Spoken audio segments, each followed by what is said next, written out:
Sacré morceau. Ce que cet homme tente de soulever, Oh, j'arrive pas à le soulever. Ça fait combien? 200, 300 kilos? ce sont les débris du crash entre un TGV et un camion qui a eu lieu dans le Pas-de-Calais. Les morceaux de tôle sont arrivés directement dans son jardin. C'est parti de là-bas jusque là. 70 mètres pour arriver là, l'impact a dû être quand même assez fort. Hein. L'accident a eu lieu ce 7 avril, peu avant 7 h du matin. Un accident gravissime d'un TGV qui a heurté un convoi exceptionnel privé qui transportait un véhicule militaire. Un choc important a eu lieu puisque on estime que le TGV a heurté cet ensemble à une vitesse de 160 km/h.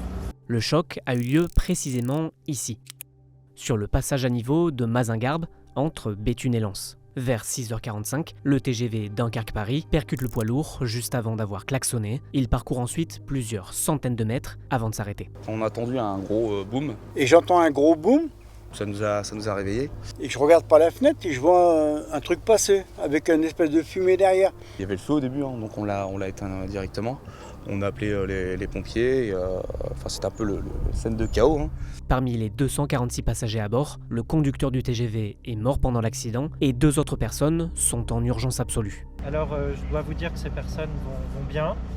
Elles ont été conduites à l'hôpital mais leurs jours ne sont pas en danger. Le chauffeur du poids lourd est en garde à vue. L'enquête est ouverte du chef d'homicide involontaire par mise en danger délibérée de la vie d'autrui, ainsi que les blessures involontaires par chauffeur routier avec la mise en danger délibérée.